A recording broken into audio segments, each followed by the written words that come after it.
महिला आयोगाच्या अध्यक्ष रुपाली चाकणकर यांनी प्रांजल खेवलकर यांच्या संदर्भात मोठे खुलासे केले। लोणावळा, साकीनाका, जळगावमध्ये मुलींना बोलावून फसवणूक करण्यात आल्याचा चाकणकर यांनी आरोप केला आहे। खेवलकर यांच्या फोनमध्ये 252 अश्लील व्हिडिओ आणि 1497 फोटो आहेत असा दावा सुद्धा त्यांनी केला। अनेक आक्षेपार्ह व्हिडिओमध्ये स्वतः खेवलकर आहेत असा खुलासा चाकणकर यांनी केला आहे। खेवलकरांच्या फोनमध्ये 252 अश्लील व्हिडिओ, खेवलकरांच्या मोबाईलमध्ये एकूण 1779 आक्षेपार्ह फोटो आणि व्हिडिओ सापडले। बऱ्याच व्हिडिओत खेवलकर स्वतः दिसतायत।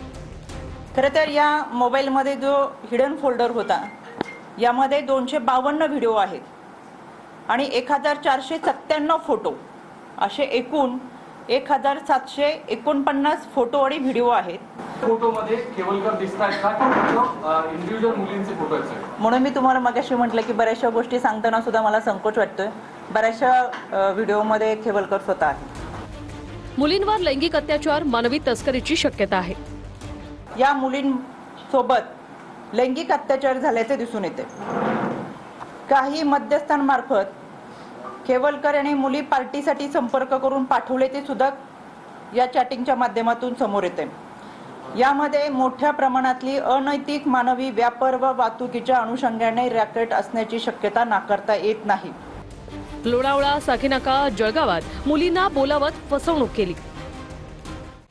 मुलींना सिनेमात काम देतो असं सांगत फसवणूक करण्यात आली। 28 वेळा रूम बुक करून मुलींना बोलावण्यात आलं।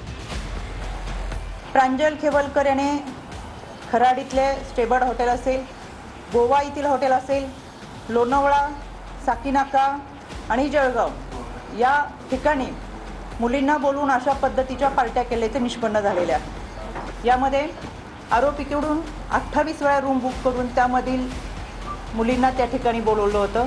यामागचा हेतू किंवा संघटित नेटवर्क याचा तपास व्हावा। मोलकणीचेही आक्षेपार्ह अवस्थेतले फोटो फोनमध्ये सापडले। मुलींचा परराज्यात व्यापार करून लैंगिक अत्याचार करण्यात आला।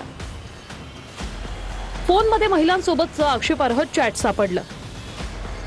खेवलकरांची सखोल चौकशी केल्यानंतर मोठं रॅकेट उघडकीस येण्याची शक्यता आहे, असे गंभीर आरोप चाकणकरांनी केले आहेत।